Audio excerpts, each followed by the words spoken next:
Hello and welcome back to Vault Holocron, where today I will explain the Anx species. The Anx were a sentient reptilian species originally from the planet Gravlex Med. Anx could have blue, grey, green, orange, tan or yellow skin, could have black, blue, grey or orange eyes, were tall, had large tails, and had head crests which changed colour to reflect their mood.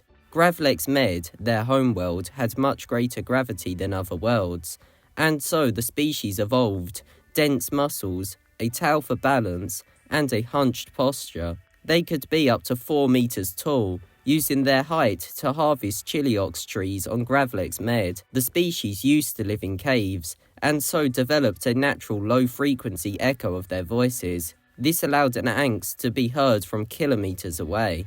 The head crest changing colour to reflect mood was an adaptation for communication, with it being useful for their herd-based societal structure. The Anx had a herd-based society, which later became a clan-based society. The structure of each clan was based around the extended family bonds and political alliances. Anx were loyal to their family and clan members, and understood the connections between different groups. Anx were naturally curious, due to having a large size and strength, and so not being threatened by much. They could identify weaknesses within the anatomy of other species. They had their own deep rumbling language, which other species could not speak, but also learned to speak Galactic Basic. The Anx originally lived in caves on Gravlex Med, but eventually most came to live on the surface, where they harvested chiliox trees. They developed space travel independently in ancient times, using Gravlex launch works. These were high-velocity cannons that fired spaceships to other planets. Using this, they created a history of space travel and colonization. After finding hyperdrive technology, they replaced this system, instead repurposing it for waste disposal into the sun of Gravlex Med. When the Empire took control, they seized the launch works to use for experiments into new weaponry.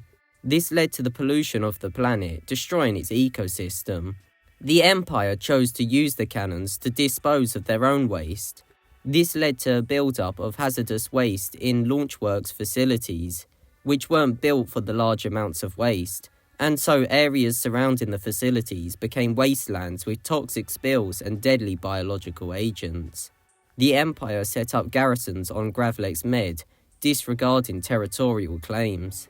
The Anx were unable to fight the Empire, and so many migrated away, fearing what the Empire might do. Some Anx looked for their ancient colonization practices, and others joined the Rebel Alliance, rebelling in hope of saving their planet.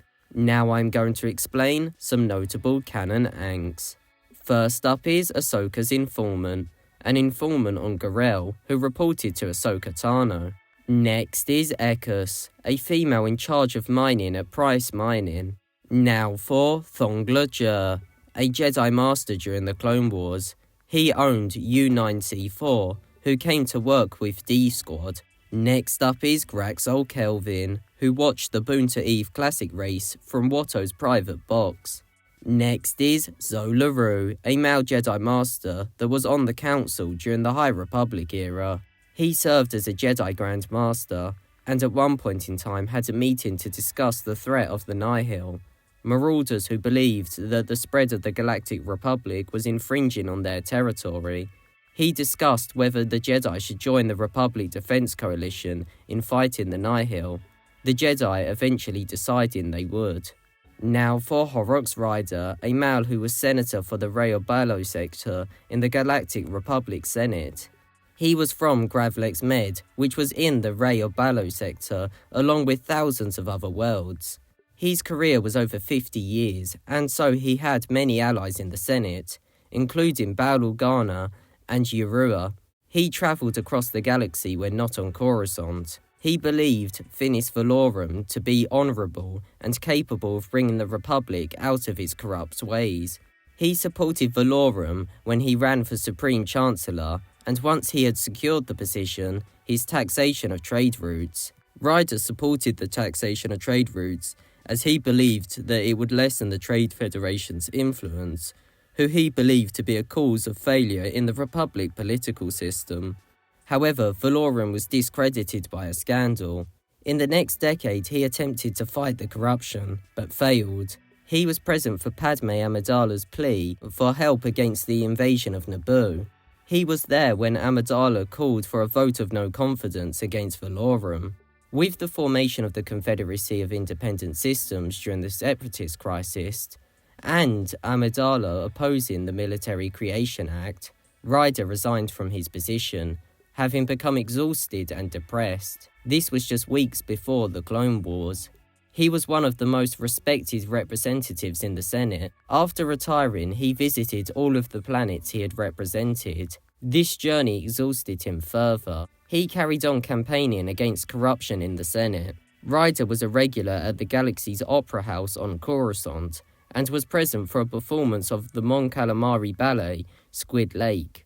He was in a corridor of the Opera House when Anakin and Palpatine went to their own private viewing box. Thank you so much for watching, and bye.